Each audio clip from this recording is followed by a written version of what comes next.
በስመ አብ ወወልድ ወመንፈስ ቅዱስ አሐዱ አምላክ አሜን። ታኦ ሎጎስ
በስመ አብ ወወልድ ወመንፈስ ቅዱስ አሐዱ አምላክ አሜን።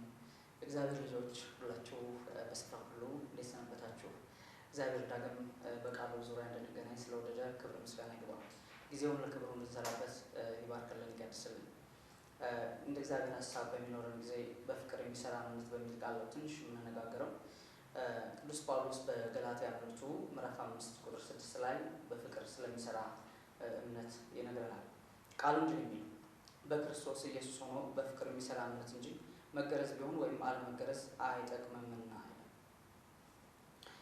እግዚአብሔር ባሪያ ቅዱስ ጳውሎስ ስለ መገረዝና ስላለመገረዝ ጥቅምና ጉዳት ያው በዙሪያው በጊዜው በነበሩ ተቃዋሚዎች ወይም በአይሁድ ምክንያት የወንጌል እንቅፋት የወንጌል አገልግሎት እንደ ልብ እንዳይሮጥ እግዚአብሔር ቃል እንደ ልብ እምቢቱ ላይ እንዳይመላለስ እየተከተሉ እንቅፋት የሆኑባቸው ስለነበሩ ሰዎች ወይም ደግሞ ካልተገረዛችሁ እንደ ሙሴ ጋድኑ የሚሉ ሰዎችን በተመለከተ የጻፈው ቃል ነው።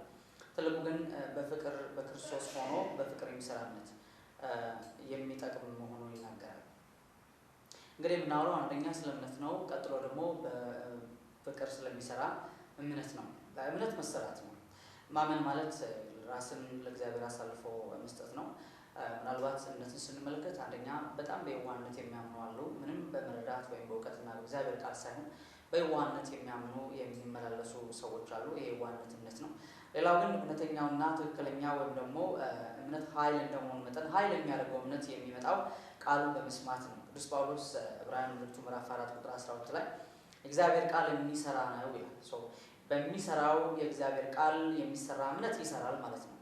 እንግዲህ በሚሰራው የእግዚአብሔር ቃል መሰራት ወይም ማመን እምነት ይባላል። ማመን ማለት ቅዱስ ጳውሎስ አሁን ይህንኑ ዕብራውያን 11 ቁጥር 1 ላይ በሚገባ ያስረግጣል ወይም ይተረጉማል።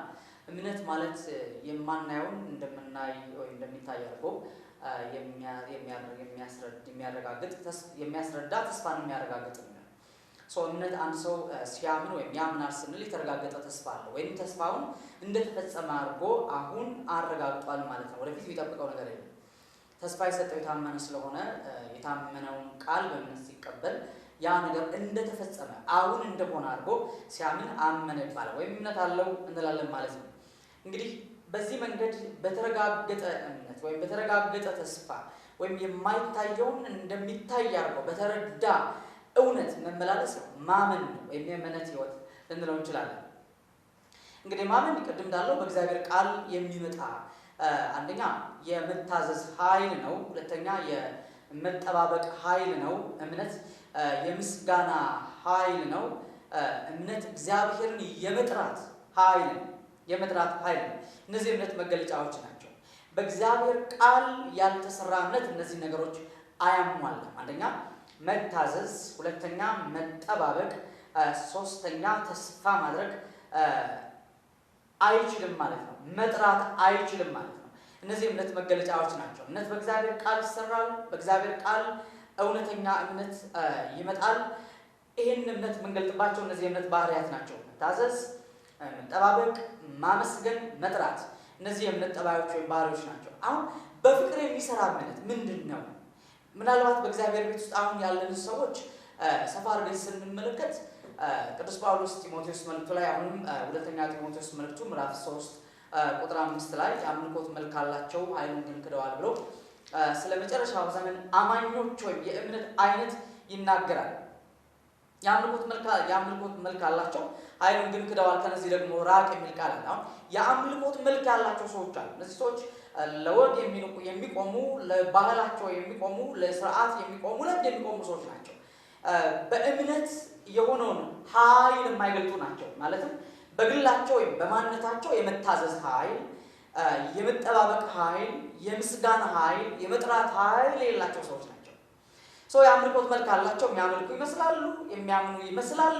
እነዚህ ነገሮች ስለማይገለጡባቸው በእነዚህ ሰዎች ላይ የእምነት ኃይል አይገለጥም ማለት ነው። እምነት ኃይል ነው፣ በትክክል ኃይል ነው።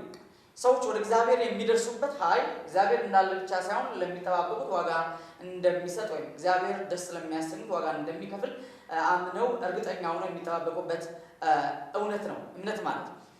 እነዚህ የአምልኮት መልክ ያላቸው ኃይሉን ግን የካዱ ሰዎች ቅድም እንዳለው የእምነትን ኃይል ያልተለማመዱ ወይም እምነት ወደ እግዚአብሔር መድረስ እንደሆነ የማያውቁ ሰዎች በሚያደርጓቸው ነገሮች ለምሳሌ በመመላለስ ሊሆን ይችላል፣ አሊያም በሚሰጧቸው መባዎችና ስጦታዎች ብቻ እንደሚያምኑ የሚያስቡ ሰዎች ናቸው። እምነትን ከኃይል ለይተው የሚያዩ ሰዎች ናቸው።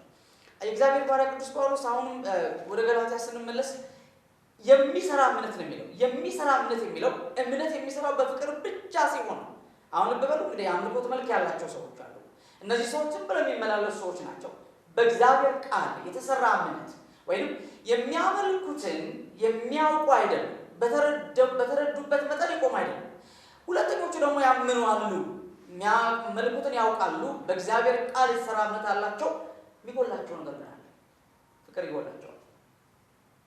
እነዚህ ሰዎች እግዚአብሔር ቤት ውስጥ ሳናውቀው እየበዛን ያለን ሰዎች ነን። ያለ ፍቅር እንመላለሳለን፣ እናገለግላለን፣ እናመልካለን፣ እናስመልካለን። ነገር ግን በሕይወታችን ውስጥ ራስ ወዳድነት የሚባል የፍጻሜው ዘመን መገለጫ አለ። ቅዱስ ጳውሎስ እዛው ላይ ራሳቸውን የሚወዱ ይሆናሉ፣ ከእግዚአብሔር ይልቅ ተድላን የሚወዱ ይሆናሉ ብሎ ከእግዚአብሔር ይልቅ ወይም እግዚአብሔርን ደስ ከማሰኘት ራስን ደስ ማሰኘት የሚመርጡ ሰዎች የአምልኮት መልክ ያላቸው ተብለው ተገልጠዋል። እና የእግዚአብሔር ፍቅር በልባቸው የማይፈስ ግን በእውቀት የሚያመልኩ ወይም ደግሞ በእውቀት የሚገልጡ የሚያመልኩትን ያውቃሉ፣ ምናልባት ያገለግላሉ፣ ይገለገላሉ፣ ያመልካሉ፣ ያስመልካሉ፣ በሕይወታቸው የሚጎል ነገር አለ። ፍቅር ዛሬ ራሳችሁን ሁላችንን እንጠይቅ ይገባል። በእርግጠኛነት በፍቅር እየተመላለስን ነው ወይ ነው ጥያቄ። ምናልባት በአዲስ ኪዳን የተገለጠው ፍቅር ጠላትን መውደድ ነው፣ ወዳጅን መውደድ አለ። አጠገባችን ያለው መልካም የሚያደርግልን ሰው መውደድ አለ። እግዚአብሔር ፍቅር የሚገለጠው በባልንጀራ ፍቅር ነው። አዲስ ኪዳን ደግሞ የሚጠሏችሁን ውደዱ ተብሏል። ስለዚህ በዚህ ፍቅር እየተመላለስን ካልሆነ እምነታችን ሊያመጣልን የሚገባውን ኃይል ወይም በእምነት ሊገለጥ የሚገባው ኃይል አይገለጥም። ይሄ ማለት በዙሪያችን ያሉ ሊፈቱ የሚገባቸው ብዙ ጥያቄዎች አሉ፣ አይፈቱም ማለት ነው። የእግዚአብሔር እሳት አይገለጥም ማለት ነው። የእግዚአብሔር ጣት አይሰራም ማለት ነው። የእግዚአብሔር እጅ አይገለጥም ማለት ነው። ስለዚህ አማኞች ወይም ምዕመናን በተሰበሰቡበት አምልኮ በሚፈጸምበት ቦታ ላይ የእግዚአብሔር እጅ የማይሰራው በአንድ ምክንያት ነው። ለምን? እግዚአብሔር በእኛ እኛ በእርሱ የምንኖርበት መንገድ ፍቅር ስለሆነ ማለት ነው። እግዚአብሔር በእኛ ካልተገለጠ ደግሞ ስራ አይሰራም። ሰው ወደ እግዚአብሔር ሊደርስ ይችላል። እግዚአብሔር እርሱ ካልደረሰ በእምነት መኖር፣ በእግዚአብሔር መኖር፣ በእምነት መኖር፣ በእግዚአብሔር ፊት መኖር ከሆነ በፍቅር መኖር ነው እና እግዚአብሔር ባሪያ ቅዱስ ጳውሎስ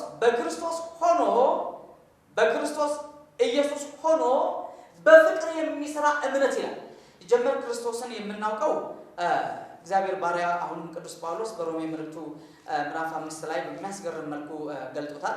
ሮሜ 5 ላይ ሐዋርያው እኛ ጠላቶች ሳለን፣ ኃጢአተኞች ሳለን፣ እንዲሁም ደካሞች ሳለን በልጁ ሞት ከእግዚአብሔር ጋር እንታረቅን፣ ይህም እግዚአብሔር ለእኛ ያለውን የራሱን ፍቅር ብቻ ያስረዳበት መንገድ እንደሆነ ያሳያል። በበሉ ጠላቶች ሳለን፣ ኃጢአተኞች ሳለን፣ ደካሞች ሳለን እግዚአብሔር በልጁ ሞት ዓለምን ከራሱ ጋር ያስታረቀበት የራሱ ፍቅር እንደሆነ ያምናል። አሁን እግዚአብሔር እኛን አስቀድሞ ስለወደደን እግዚአብሔርን ብንወድ የሚገባ ነገር አስቀድሞ ስለወደደን እወዳችኋለሁ የሚል ቃል ቋንቋ አልገለጥም። ምናልባት ሰው ለሰው ነው እወዳለሁ ብሎ ፍቅር ነው የሚገልጸው። እሱ ግን ሲሞት ነው ያየነው፣ ሲወድቅ ነው ያየነው፣ ሲቆስል ነው ያየነው፣ ሲራቆት ነው ያየነው፣ በመስቀል ላይ ደስ ሲለው ነው ያየነው። እና ይሄንን የእግዚአብሔር ፍቅር በልባችን እስከሌለ ድረስ አምነናል ብለን የምናገለግል፣ አምነናል ብለን የምናስገለግል፣ አምነናል ብለን የምናመልክና የምናስመልክ ሰዎች ወንድማችን ይፈርድብናል ማለት ነው። ምክንያቱም በፍቅር እየኖር ስላለ እና የዚህ ዘመን መረዳት፣ የዚህ ዘመን እውቀት በምድሪቱ ላይ ፍቅርን ካላፈሰሰ ትርጉም የለውም። አሁንም እምነት የእግዚአብሔር ክብር በምድሪቱ ላይ እንዲገለጥ፣ እግዚአብሔር ክብር ምድሪቱን እንዲወርስ ካስፈለገ ሆሴዕ 4:14 ላይ እንደሚለው ውሃ ባህርን እንደሚከድን እግዚአብሔርን ክብር በማወቅ ምድር ትሞላለች እንደሚል የእግዚአብሔር ክብር ምድሪቱን እንዲከድናት በፍቅር ልንመላለስ ይገባል። የፍቅር ሰዎች ሆነን ይገባል። ልንዋደድ ይገባል። ልንተሳሰብ ይገባል። ማንም ላይ ጣቱን ሊያነሳ አይገባም። እግዚአብሔር ቤት ውስጥ ሆኖ እንደ ያዕቆብና እንደ ኤሳው ሲገፋፉ ዘመን ማለቅ የለበትም። አገልግሎት ሊደናቀፍ አይገባም።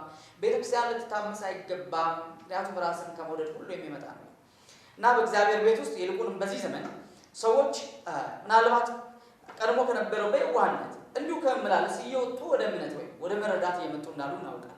ነገር ግን መረዳታችን እግዚአብሔርን ካልሆነ ቃል ብቻ ከሆነ ዋጋ ነው። አሁን ክርስቶስን በቃል መረዳትና ክርስቶስን በሕይወት መረዳት ይለያል። በአዲስ ኪዳን ያለው ወርቃማ ቃል ዮሐንስ 3:16 ላይ ያለ ቃል ነው። በእርሱ የሚያምን ሁሉ የዘላለም ሕይወት እንዲኖሩ እንጂ እንዳይጠፋ እግዚአብሔር አንድያ ልጁን እስኪሰጥ ዓለሙን እንዲሁ ወዷል የሚለው እንዲሁ የተወደድንበት የእግዚአብሔር ፍቅር አንድያ ልጅን በመስጠት ተገልጧል። አሁን ይህ ፍቅር በእኛ ውስጥ ሲገለጥ ምንም ጥያቄ የለውም። በፍቅር መመላለስ ነው መልሱ። ጠላትን መውደድ ነው መልሱ። እንኳን ወንድምን እንኳን የሚያገለግልን እንኳን እግዚአብሔር ቤት የሚመላለስን እንኳን ደፋ ቀና የሚለውን ነው። በዘር በቀለም በሃይማኖት ሳይለዩ ሰዎችን መውደድ ነው የክርስቶስ ፍቅር ነው። ምክንያቱም ልጆች ስላለን ወዳጆች ስለሆነን እንዳልተወደድን በደንብ ስለምናውቅ እምነታችሁ በፍቅር ይሰራል። አሁንም ራሳችንን ልንጠይቅ ይገባል። እንግዲህ እግዚአብሔር ቃል ስለ እምነት የሚያስረዳን ነው። ሰዎች ሲያምኑ ወደ እግዚአብሔር ይደርሳል። እግዚአብሔር ወደኛ የሚደርሰው ግን በፍቅር ነው። አንደኛ ዮሐንስ መልእክት ምዕራፍ 4:16 ላይ ይሄ ቃል በግልጽ ተቀምጧል። ምናልባት አንደኛ ዮሐንስ መልእክት ምዕራፍ 4:16 ላይ ያለውን ቃል አንባዋለሁ። ምንድነው የሚለው? እኛም እግዚአብሔር ለኛ ያለውን ፍቅር አውቀናል አምነንማል። እግዚአብሔር ፍቅር ነው፣ በፍቅርም የሚኖር በእግዚአብሔር ይኖራል፣ እግዚአብሔርም በእርሱ ይኖራል። ፍቅር ኑሮ ነው። ፍቅር ኑሮ ነው። ቃል ነው፣ ቋንቋ አይደለም፣ አገልግሎትም አይደለም። ማገልገል ማስገልገልም ማለት ፍቅር ኑሮ ነው። ፍቅር ህይወት ነው። 24 ሰዓት የምንኖረው ኑሮ ነው። በጨለማና በብርሃን የምንኖረው ኑሮ ነው። በሚያምኑ በማያምኑት መካከል የምንኖረው ኑሮ ነው። ባጭሩ ፍቅር ከእግዚአብሔር ጋር ያለን ህብረት ነው። እግዚአብሔር ወደኛ የሚደርሰው በዚህ መንገድ ነው። እግዚአብሔር በእኛ አለ ብለን የምናረጋግጠው በፍቅር ነው። ስለዚህ ሰዎች ስናምን ወደ እግዚአብሔር እንደርሳለን። እግዚአብሔር ግን ወደኛ መድረስ ካለበት ምንም ጥያቄ የለው የፍቅር ሰዎች መሆን አለብን። ያመን ሰዎች በእምነት ያው በእግዚአብሔር ቃል የተሰራ እምነት፣ በእግዚአብሔር ቃል ኃይል የሚገለጥበት እምነት፣ ኃይል የሚገለጥበት ጸሎት፣ ኃይል የሚገለጥበት አገልግሎት፣ ስብከት፣ ይሄንን ከያዘን አሁን የፍቅር ሰዎች ነው ይገባል። ምንም ጥያቄ የለውም። ወንድምን መውደድ፣ ጠላትን መውደድ እግዚአብሔር በዚህ መንገድ ላይ አይን ይገባል። እንደዚህ ከሆነ እግዚአብሔር ሕዝብ ይከብራል፣ ምድሪቱም ትከብራለች። እግዚአብሔር ሕዝብ ያልፋል፣ ምድሪቱም ታርፋለች። ስለዚህ ዛሬ የምጠይቀው ወንድሜን እወደዋለሁ፣ ጠላቴን አለ ወንድሜን እወደዋለሁ፣ ወንድሜን አብሮኝ ያለው የሚያገለግለው የሚወጣውን የሚገባው ወንድሜን እወደዋለሁ ወይ? ይሄን ጠይቅ። ወደኋላ እንመለስና እናስብ እግዚአብሔር ልጅ። ምክንያቱም እግዚአብሔር ቤት ስለገባን እግዚአብሔር አይን መድረክ ላይ ስለቆምን አያውቀንም። የሚያውቀን በፍቅር ነው። ምክንያቱም በልጁ ሲያውቀን እግዚአብሔር በፍቅር ሁሉን እንዲሁ ስለወደደ አውቆናል።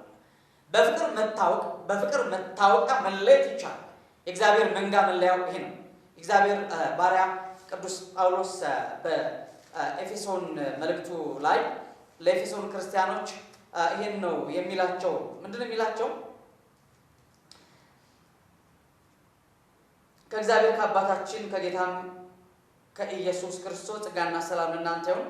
በክርስቶስ በሰማይ ስፍራ በመንፈሳዊ በረከቱ የባረከን የጌታችን የኢየሱስ ክርስቶስ አምላክና አባት ይባረክልና ቁጥር 15 ላይ ስለዚህ እኔ ደግሞ በእናንተ ዘንድ ስለሚሆን በጌታ በኢየሱስ ስለማመን ነው። እምነት አንድ ጉዳይ ነው። እምነታችን ክርስቶስ ነው። እምነታችን ኢየሱስ ነው። በዚህ እውነት በዚህ ጌታ ካመን በኋላ ቅዱስ ጳውሎስ ደግሞ እንደሚለው ስለማመንና ለቅዱሳን ሁሉ ስለሚሆን መውደድ ሰምቼ ስለእናንተ እያመሰገንኩ ስጸልይ ስለእናንተ ማሳሰብን አልተውም ይላል። ልብ በሉ። አሁን በኤፌሶን ያሉ የእግዚአብሔር ልጆች በክርስቶስ ኢየሱስ አመኑ። በዚህ ምክንያት ቅዱስ ጳውሎስ እግዚአብሔርን ያመሰግናል።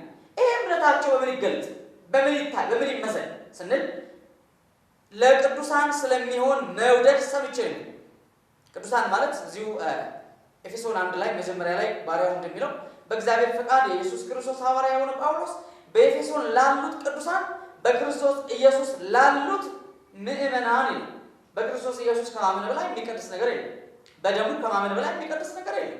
በስሙ ከማመን በላይ የሚቀድስ ነገር የለም።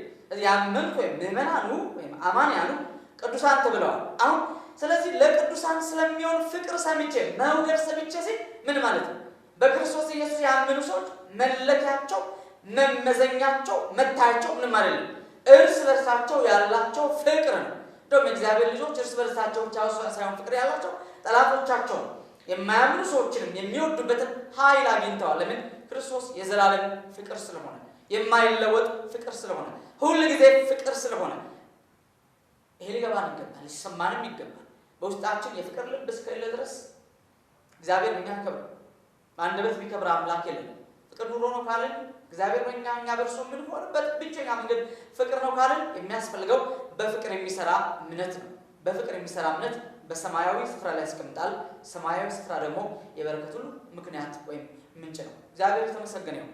እዚህ ያመኑ ሰዎች በእምነት ማለትም በእግዚአብሔር ቃል በተሰራ እምነት በመረዳት በእውቀትና በማስተዋል የምንመላለስ ሰዎች በዚህ ዘመን እግዚአብሔር ቤት ውስጥ የምንወጣና የምንገባ ሰዎች ልንጠይቅ የሚገባው ነገር ይሄ ነው። አሁን በውጭ ስላሉ ሰዎች ብናወራ ትርፍ የለንም። ውስጥ ያለን ሰዎች ለምድሪቱ በረከት ነን። አብርሃምን ለበረከቱ ምን ያለ ለበረከት መሆን ካለብን እኛ ለሕይወት ሆነናል። ክርስቶስ ለእኛ ሕይወት ነው። ግን አሁን ደግሞ ስለ ሕይወት ብቻ ሳይሆን ስለ በረከት እያሰብን እየተጨነቅን ካለን በእርግጠኛነት እግዚአብሔር አምላክ በፍቅር ሊያስበን፣ በፍቅር ሊያየን፣ በፍቅር ሊመለከተን ይገባናል። በፍቅር የሚሰራ እምነት ምድሪቱን ነፃ ያወጣል። በፍቅር የሚሰራ እምነት ትውልድን ያሻግራል። በፍቅር የሚሰራ እምነት መፈታትና ነፃ መውጣትን ለምድራችን ያመጣል። ስሙ የተመሰገነ ይሁን። በእምነቴ በፍቅር እየሰራ ነው ብላችሁ ራሳችሁን ጠይቁ። እውነት ወንድሜን እወደዋለሁ ብላችሁ ራሳችሁን ጠይቁ። አብሮ የሚያገለግለውን ሰው እወደዋለሁ ብላችሁ ራሳችሁን ጠይቁ። ይህን ካደረግን መልካም ነው። ቀጥሎ ደግሞ ጠላቶቻችን ወይም ደግሞ በውጭ ያሉትን ስለመውደድ እናስባለን። የእግዚአብሔር ፍቅር በውስጣችን ካለ እየሞላና እየተረፈ ወደ ሁሉ የሚደርስ ነው የሚሆነው። በውስጣችን ግን በፍቅር የሚፈስ ኃይል እስከሌለ ድረስ እምነታችን አይሰራም ማለት ነው። በእምነት መስራት ካለብን በፍቅር መስራት አለብን። እግዚአብሔር ከሁላችን ጋር ይሁን።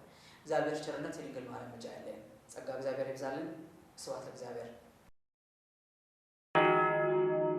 በየዓመቱ ለገናና ለትንሣኤ ወደ ቅድስት ሀገር ወደ ኢየሩሳሌም የተዋጣለት ጉዞን በማድረግ ዝናን ያተረፈው ቀራንዮ በኢየሩሳሌም አስጎብኝ ድርጅት በዚህም ዓመት የተለመደውን መንፈሳዊ ጉዞ ወደ ቅድስት ሀገር ወደ ኢየሩሳሌም ያደርጋል። ፍቅርና መተሳሰብን በዓይኖ የሚያዩበት ቤተሰባዊ አስደናቂ እምነት ጉዞ ቀራንዮ በኢየሩሳሌም።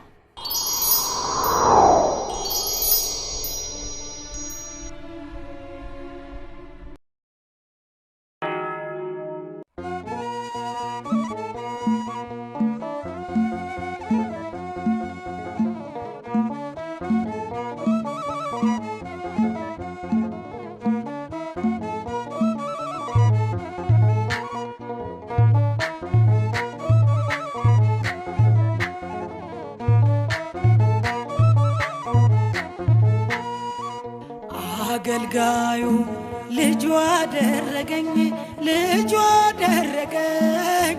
እጄን ይዞ ከሳት ነጠቀኝ እገዛለሁ አመልከዋለሁ ያዳነኝን አውቄዋለሁ አገልጋዩ ልጅ አደረገኝ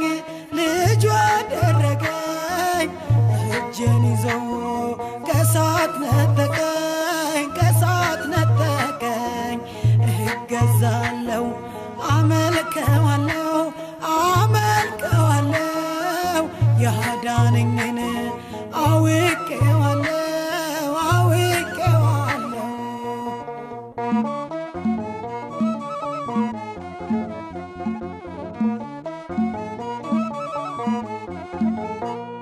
በኃይሉ የበረታ ማህተሙን የፈታ የናዝሬቱ ኢየሱስ በልቤ ላይ ንገስ ደስታ ካልሆነ ደስታ ጽድቅ ከሌለው ቦታ ነጠቀኝ መድኃኒቴ ያንተው ነኝ እስከ ቤቴ አገልጋዩ ልጅ አደረገኝ እጄን ይዞ ከሳት ነጠቀኝ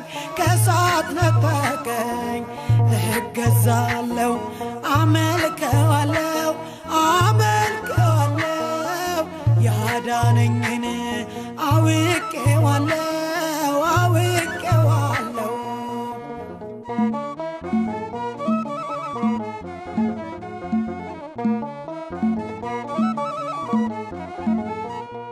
ሕይወት ታውጆልኛል በምሕረት ፈውሶኛል ከእንግዲህ ነፃ ነኝ አርነት አውጥቶኝ ጮኻለሁ ስለ ክብሩ አርጎኛል ምስክሩ ሾሞኛል በምስጋና ተሽሯል ትላንትና አገልጋዩ ልጅ አደረገኝ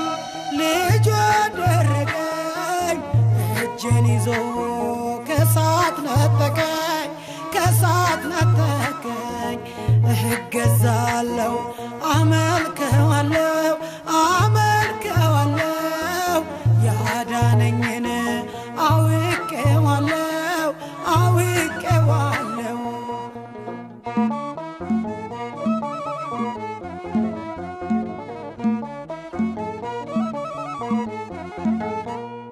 ታሪኬን ይቀይራል በጨለማ ያበራል ፍቅር ነው ዓላማው በፍጥረቱ ያለው የተወጋውን ጎኑን የፈሰሰውን ደሙን መስቀሉን ተመልክቼ መጣሁኝ ሁሉን ትቼ አገልጋዩ ልጅ አደረገኝ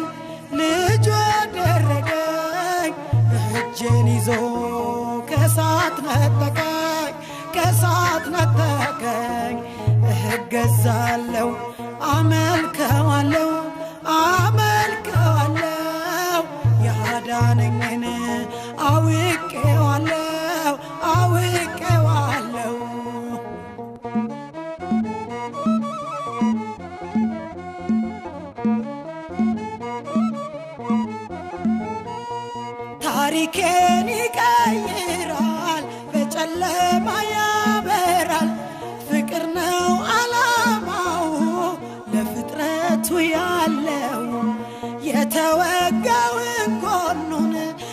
የፈሰሰውን ደሙን መስቀሉን ተመልክቼ መጣሁኝ ሁሉን ትቼ አገልጋዩ ልጁ አደረገኝ እጄን ይዞ ከሳት ነጠቀኝ እገዛለሁ አመልከዋለሁ ያዳነኝን አውቄዋለሁ አገልጋዩ ልጁ አደረገኝ እጄን ይዞ ከሳት ነጠቀኝ እገዛለሁ አመልከዋለሁ ያዳነኝን አውቄዋለሁ